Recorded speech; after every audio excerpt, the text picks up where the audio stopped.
नमस्कार। कक्षा 8 के लेसन संश्लेषित रेशे और प्लास्टिक में हम और आगे बढ़ते हैं और प्लास्टिक के कुछ उपयोग और गुणों की चर्चा करते हैं।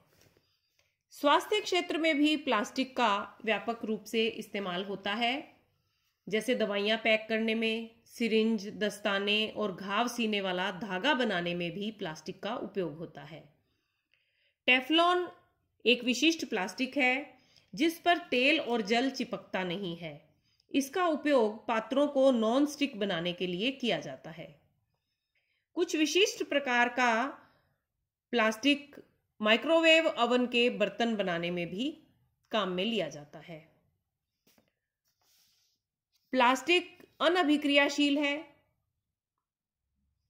लोहे जैसी धातुओं को खुला छोड़ देने पर वे नमी और वायु से क्रिया कर लेती हैं और उन पर जंग लग जाता है, परंतु प्लास्टिक की वस्तुएं जल और वायु से क्रिया नहीं करती।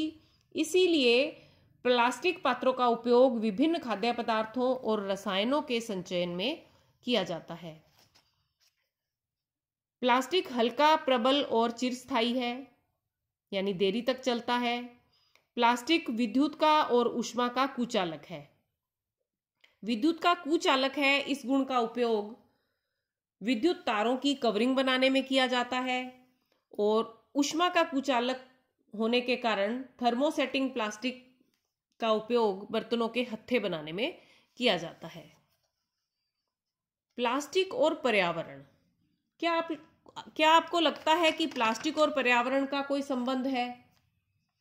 बिल्कुल है। हम जानते हैं कि पेड़ से गिरी पत्तियां कुछ दिनों के पश्चात सड़ गलकर मिट्टी में ही मिल जाती हैं। इसी प्रकार सब्जियों, फलों के छिलके भी सड़ गलकर मिट्टी में ही मिल जाते हैं। लेकिन क्या कोई पुराना पेन कभी सड़ता गलता है? नहीं ना। इसका मतलब है कि पदार्थ का अपघटन, प्लास्टिक जैसे पदार्थों का अपघटन आसानी से नहीं होता। इस आधार पर कि पदार्थ आसानी से अपघटित होता है या नहीं, पदार्थ दो प्रकार के होते हैं: जैव निम्नीकरणीय पदार्थ और जैव अनिम्नीकरणीय पदार्थ। ऐसे पदार्थ जो प्राकृतिक प्रक्रिया द्वारा आसानी से अपघटित होते हैं, यानी सूक्ष्म जीव जिन पदार्थों का अपघटन कर सकते हैं, वे जैव निम्नीकरणीय पदार्थ कहलाते हैं। और ऐसे पदार्थ जो प्राकृतिक प्रक्रियाओं के द्वारा सरलता से विघटित नहीं होते, जैव अनिम्नीकरणीय पदार्थ कहलाते हैं। जैव निम्नीकरणीय पदार्थ में फल सब्जियों के छिलके, सूखी पत्तियां आदि आते हैं, कागज आदि आते हैं। और जैव अनिम्नीकरणीय में कांच, धातु के टुकड़े और प्लास्टिक आता है।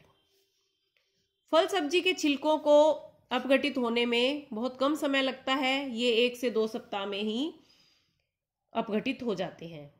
इसी प्रकार कागज इससे कुछ अधिक समय में अपघटित होता है। यह 10 से 30 दिन में अपघटित हो जाता है। और सूती कपड़ा 2 से 5 माह में अपघटित हो जाता है। लेकिन धातुओं व प्लास्टिक को अपघटित होने में वर्षों लग जाते हैं। इसीलिए ये पदार्थ जैव अनिम्नीकरणीय कहलाते हैं, क्योंकि इनके अपघटन में बहुत अधिक समय लगता है। प्लास्टिक पर्यावरण के लिए एक अच्छा पदार्थ नहीं है। ये पर्यावरण हितैषी नहीं है। जमीन में, नालियों में जलाने पर और कचरे में ये किस तरह से हमें नुकसान पहुंचाता है? जमीन में दबे होने पर प्लास्टिक या पॉलीथीन की थैलियां जड़ों की वृद्धि में अवरोध पैदा करती हैं, और अगर ये नालियों में चली जाती हैं तो पानी की निकासी को अवरुद्ध कर देती हैं। और अगर हम सोचें कि हम इन्हें जलाकर समाप्त कर दें, तो यह भी एक उचित समाधान नहीं है। जब इस संश्लेषित पदार्थ को जलाया जाता है तो यह पूर्णतया जलने में बहुत अधिक समय लेता है और इस प्रक्रम में काफी विषैली गैसें उत्सर्जित होती हैं। और कचरे में कई बार हम जब कचरा फेंकते हैं तो बहुत असंवेदनशील हो जाते हैं। बचा हुआ खाना या सब्जी फलों के छिलके भी हम पॉलीथीन थैलियों में डालकर बाहर फेंक देते हैं। ऐसा करना बिल्कुल भी उचित नहीं है। भूखे पशु, गाय, कुत्ते आदि भोजन के साथ इन थैलियों को भी निगल लेते हैं और बहुत बार ये थैलियां उन पशुओं की मृत्यु का कारण बनती हैं। इसके निवारण के लिए हमें कुछ सावधानियां रखनी चाहिए। सबसे पहले तो हमें यथासंभव इनका उपयोग ही कम से कम करना चाहिए। हम इनके उपयोग से बचें और पॉलीथीन थैलियों के स्थान पर हम कपड़े या जूट के थैलों का इस्तेमाल करें। कचरे के लिए भी हमें 2 डस्टबिन लगाकर रखने चाहिए। हरा डस्टबिन जिसमें हम जैव निम्नीकरणीय कचरे को डालें और नीला डस्टबिन जिसमें हम जैव अनिम्नीकरणीय कचरे को डालें।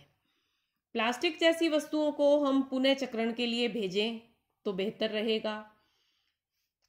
जहां एक और प्लास्टिक को पुनर्चक्रण के लिए भेज देना उसके निस्तारण का अच्छा विकल्प है, वहीं पुनः चक्रित प्लास्टिक से बने पात्रों में खाद्य पदार्थों का संचयन हमें नहीं करना चाहिए,